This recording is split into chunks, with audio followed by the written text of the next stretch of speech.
আসসালামু আলাইকুম, স্বাগতম আজকের এই ক্লাসে।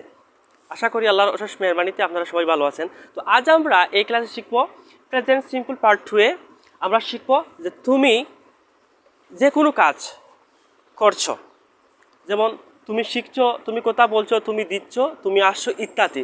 তুমি নিজে যে কোনো কাজ করছো, এই নিয়ে আমরা ইংরেজিতে স্পোকেন ইংলিশ আমরা সিম্পল প্রেজেন্ট সিম্পল সেন্টেন্স আমরা তৈরি করব। তো প্রথমে আমরা সেন্টেন্স স্ট্রাকচার জেনে নেই। প্রথমে আমরা সাবজেক্ট বসাবো, তারপর আর বসাবো। যদি সাবজেক্ট যদি ইউ থাকে তাহলে ইউ এর সাথে আর বসাবো আমরা। তারপর আমরা ভার্বের প্রেজেন্ট ফর্মের সাথে আইএনজি বসাবো। এই হচ্ছে তুমি নিজে যে কোনো কাজ করো, এটির সেন্টেন্স স্ট্রাকচার। তুমি কথা বলছো, তুমি যাচ্ছ, তুমি আমার কথা শুনছো, আমি কথা বলছি, যে আমার কথা বলা চলছে, তুমি আমার কথা শুনছো। এটি হচ্ছে মানে যে কোনো কাজ হচ্ছে বা চলছে, এরূপ নিয়ে আমরা সেন্টেন্স তৈরি করবো। যেমন প্রথমে সাবজেক্ট ইউ বসাবো, তারপর ইউর সাথে আর বসাবো, তারপর ভার্বের প্রেজেন্ট ফর্ম বসিয়ে আমরা সেন্টেন্স তৈরি করবো। আমি কয়েকটি সেন্টেন্স ভার্ব লিখেছি, তুমি একের অধিক ইচ্ছা মতো এখানে ভার্বের প্রেজেন্ট ফর্মের সাথে আইএনজি বসিয়ে সেন্টেন্স তৈরি করতে পারো। তো প্রথমে দেখি আমরা একটি সেন্টেন্স, যেমন তুমি শিখছো, তাহলে কী হবে? You are learning. তো আমরা you are learning, you are বলবো না, আমরা ইউ আরকে আমরা শর্ট ফর্মে বলবো ইয়র। ইউ আরকে বলবো ইয়র, কারণ ইয়র বলবো কারণ নেটিভ স্পিকার সবসময় তারা শর্ট ফর্মে কোটেকশনে বা অ্যাব্রিভিয়েশনে তারা স্পোকেনে কথা বলে। তো আমরা তাদের মতো বলার চেষ্টা করব। তো প্রথমে ইউ আর বলবো না, আমরা সবসময় ইউ আরকে, যেমন ইউ আর লার্নিং মানে তুমি শিখছো, সেম আবার ইয়ার, ইউ আরকে শর্ট ফর্ম হয়েছে ইয়ার লার্নিং, এটিও তুমি শিখছো। তো আমরা সবসময় ইউ আর বলবো না, আমরা বলবো ইয়ার, ইয়ার লার্নিং মানে তুমি শিখছো।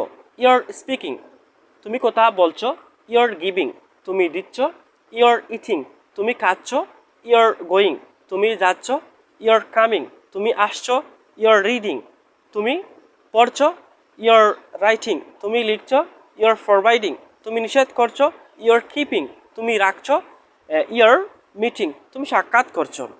এখন আমরা যে তুমি যে কোনো কাজ করছো না, আমরা কীভাবে সেন্টেন্স তৈরি করব? তো প্রথমে আমরা ইয়ার পরে ইউর পরে কী বসাবো? নট বসাবো। তো যেমন ইউ আর নট, এটি শর্ট ফর্মে হচ্ছে ইয়ার নট, যে তুমি শিখছো না, কী হবে? ইয়ার নট লার্নিং তুমি শিখছো না, ইয়ার নট স্পিকিং মানে তুমি কথা বলছো না, ইয়ার নট গিভিং তুমি দিচ্ছ না, ইয়ার নট ইটিং তুমি খাচ্ছ না, ইয়ার নট গোয়িং তুমি যাচ্ছ না, ইয়ার নট কামিং তুমি আসছো না, ইয়ার নট রিডিং তুমি পড়ছো না, ইয়ার নট রাইটিং তুমি লিখছো না, ইয়ার নট ফরওয়ার্ডিং তুমি নিষেধ করছো না, ইয়ার নট কিপিং তুমি রাখছো না, ইয়ার নট মিটিং তুমি সাক্ষাৎ করছো না। তো এই সেন্টেন্সকে আবার অন্যভাবে বলা যায়, কিভাবে? যেমন ইউ আর এ নটকে শর্ট ফর্মে আর্নড হয়, যেমন ইউ আর্নড লার্নিং মানে তুমি শিখছো না, ইউ আর্নড স্পিকিং তুমি কথা বলছো না, ইউ আর্নড গিভিং তুমি দিচ্ছ না, ইউ আর্নড ইটিং তুমি খাচ্ছ না, ইউ আর্নড গোয়িং তুমি যাচ্ছ না, ইউ আর্নড কামিং তুমি আসছো না, ইউর আর্নড রিডিং তুমি পড়ছো না, ইউর আর্নড রাইটিং তুমি লিখছো না, ইউর আর্নড ফরওয়ার্ডিং তুমি নিষেধ করছো না, ইউর আর্নড কিপিং তুমি রাখছো না, ইউ আর্নড মিটিং তুমি সাক্ষাৎ করছো না। তো আমরা নেগেটিভ, প্রথমে আমরা অ্যাফার্মেটিভ সেন্টেন্স তৈরি করেছি, তারপর আমরা নেগেটিভ সেন্টেন্স তৈরি করেছি।